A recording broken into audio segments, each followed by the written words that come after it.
Hello everyone, I hope that you're all doing okay. So I thought I'd make a quick video because I have been making masks for myself and my family and some of my friends.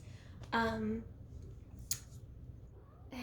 when I was sewing the other day, I realized that it sounded quite lovely and that, oh, hello Clara, and that it might be a good idea for a little video. Let's see if Clara's gonna come up. I'm not in frame at the moment. I've got no makeup, which normally would not be a problem. Well, it's still not a problem, but no makeup except for bright red lipstick. And I've got rag curls in, trying to see, because I haven't done this for a while, trying to see if my, oh, and there I am.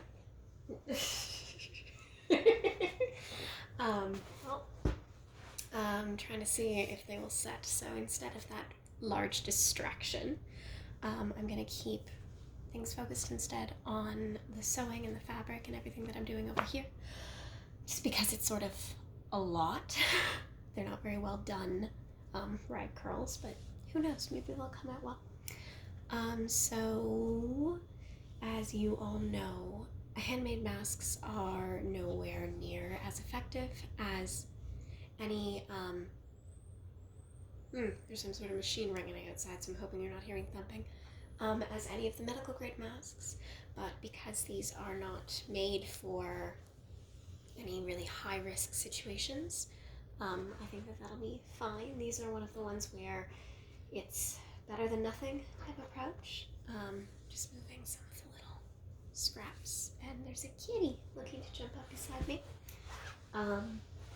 What I've found lately is that when I go for my walks outside, hello, some people are not mindful of how close they are walking to you, and sometimes it can be really hard to maintain physical distance, especially when, oh, and here's me, it can be really difficult, especially leaving my apartment building. You can't see through the steel door, and so there's been at least one occasion where I opened the door to go out and get something out of my trunk, and there was somebody who'd come to see my neighbor standing like right in front, and that was not pleasant. So, I mean, the person was fine, but it was still surprising and closer than I'd like to get.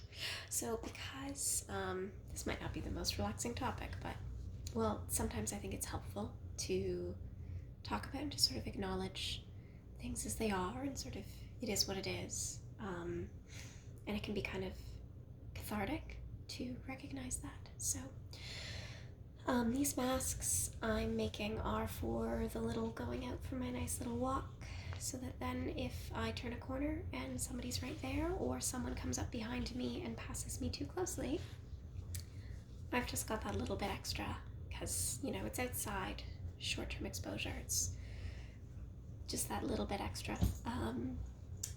And yeah, especially because I'm asthmatic, and so are some of my family members, but also we know some people who are even more compromised and vulnerable, so we're just gonna make a little extras. So here's the prototype that I've made so far. And this is a 4-layer 100% cotton. And I picked a tighter weave.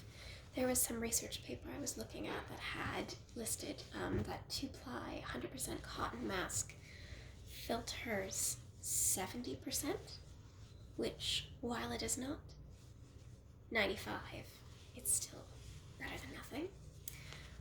So these are stiffer because I used the purple for the outer layers, but then the inner layers are this other cotton that I had for doing mock-ups of some clothing that I'm sewing. I'm not very good at sewing, but I do enjoy it, and I'm trying to get into it, pick up the new hobby.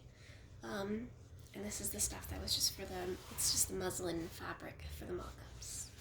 Now this is stiffer, so it holds its shape pretty well, and is a little bit of a looser weave, but it's just the 2 double inner layer, and then I have the very tight weave for the outer layers. So I don't don't think it matters that much for our purposes. I'm going to experiment later with just the 2-layer and with just the lighter cotton and see how that goes. But yeah, so far this was my first draft. It's not very even on the sides. So what you do is you cut the 4 pieces. I think they were 9 by 6. I had a little cardboard cutout, and I traced it. And you lay them the good side on the inside, and you stitch together. Oh, here, I've got some pieces here. I wasn't very neat about tracing, which I regret. And so you'd lay them, so you have your good side on the inside, so that then when you sew, you stitch your little seam, and you turn it just along the long edges, and then when you turn it inside out, it's all nice and neat. So this one's actually sewn. The seams aren't very straight, because I wasn't paying attention. I was really playing Dungeons & Dragons when I was stitching these. In fact, I have to redo one of these hems because I didn't have the layers laid out evenly, and now there's a little bit of funkiness happening on this particular one. It's not laying nice and flat. So you would take this, and then what you do is you fold it twice, and you want the folds to be in the same direction. And I've been pinning it shut and then pressing it, so that then, or, well, I don't know if it's technically pressing it. I'm steaming it with the iron so that it'll lay flat and take on the fold. And then for this one, I'd used a drawstring, which I stitched on, and then I covered it with more of the fabric. And then I'd actually noticed there's a bit of gapage on the side, so I actually put in a little stitches to bring it closer. And then as a final touch, I actually added, there's a little wire at the nose bridge. So I added this at the end, which is where I sewed a little loop in the fabric and slipped in a piece of the metal wire that I use for my polymer clay sculptures, because that wire is meant to go in the oven. So I thought that this way, I don't have a dryer, but if my mom or dad decided to toss them in the dryer, that they're not going to melt because they can go in the oven. So this one I found worked quite nicely, but I'm currently working on the new and improved version. So what I did was, on these, I made the folds tighter together, because on the first one, I look a little bit like a Marvel villain. At least that's how I feel. Not anyone in specific, but I just feel that way, because it came so low and sort of in a point down below my chin, although the stiffer part, it was just the loose end hanging down below my chin. The stiffer part stayed right flush against the chin, so this time I did it narrower. And these will open up, and I have stitched this shut. I do not currently own a sewing machine, so I do these all by hand, so it does take a while.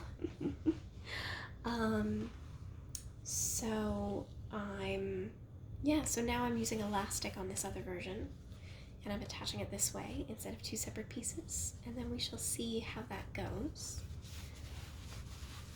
So I think what I had been doing was I'd been using this lovely 100% cotton thread, which I had not thought through. This is not a good use of my 100% cotton thread. I had thought that it would look nice to have the thread match the mask, and then I didn't realize that basically not only is none of the stitching visible, I'm also not making it that pretty and that neat, so so I'm going to stop doing that. So what I'm going to do right now is I'm just going to drag over quietly as I can and then pick out some new thread. So I'm going to use something a little different. Let's see what we got in here.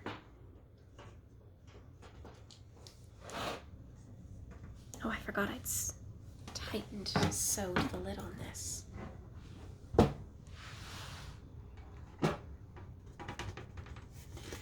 I'm very much a grandmother a little bit in some ways, where I have a metal tin with all of the threads.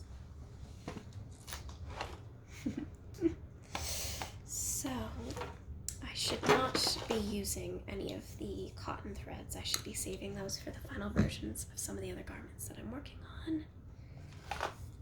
Got some zippers.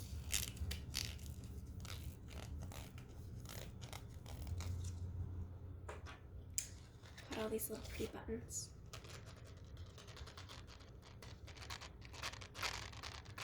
I'd made a trip to the fabric store before all this, because I had a feeling that things might close.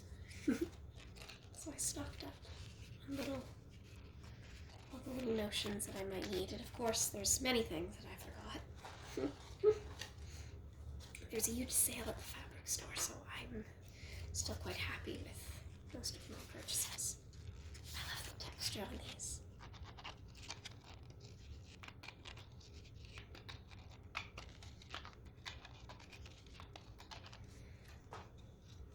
Oh, I'd forgotten about this thread. I love this color. I love Dusty Roses. I don't have, oh, I'd forgotten. I made something years ago and I got this lovely rosy metallic thread. Oh, I'm gonna have to use this on something. Okay. I think I might use the black or this gray. I don't want to use up any of my... Ooh, I forgot I had this too. This is so pretty. I don't want to use too many of my white thread because... Or too much of my white thread because I don't want to run out. Luckily some of the local fabric stores still deliver. Ooh, this is pretty. I think that I'd bought a lot of these colors back when I was dabbling in embroidery before I realized that embroidery floss is a thing.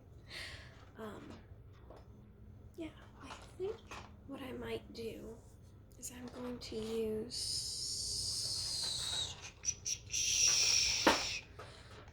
use this black all-purpose thread instead. Okay.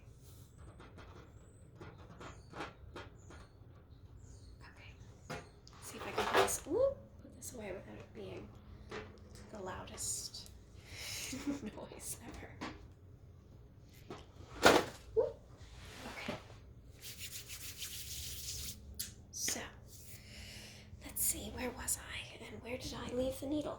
Because that's something else that I keep doing, is I keep putting my needle down and then losing track of it, which is not ideal. Okay.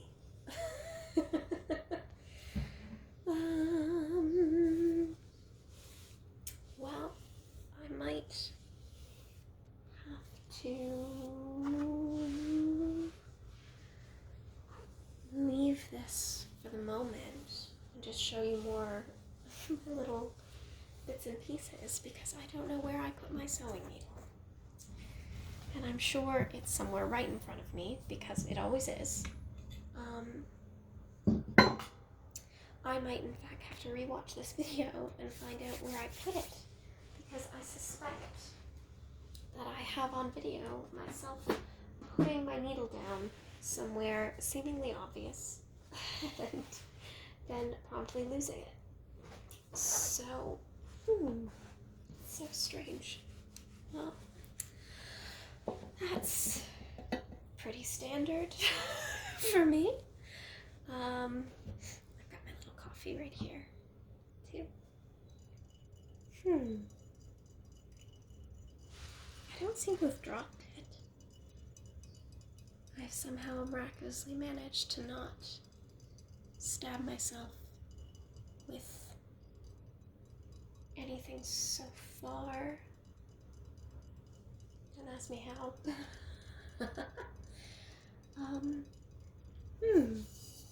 Well, what I'll have to do, I suppose, is I'm just going to do another video later with my hand stitching. Most of this I'm doing a bit of running back stitch along it because I want it to stand up to several washes. For any of you who are watching and who don't know, you can also sterilize things in household hydrogen peroxide. The 3% that you sell, from what I've seen, do fact check me on this, but everything I've read had said that soaking something for a minute or two or a few minutes in household hydrogen peroxide is sufficient. And the advantage of that is that because it is meant for minor cuts and abrasions, it's alright if you get it on your hands. And I have plenty of that because it's one of my go-tos for first aid. So that's always an option, especially for something that's going to be on your face. If you, like me, do not have a washer and dryer, and you need something to be able to sterilize, then soaking things in an appropriate cleaning solution is a good option. I'd really thought, well, I suppose that's that. It'll probably turn up the minute I turn this off. Anyway, so I guess this will mostly be a speaking video for the moment. I'm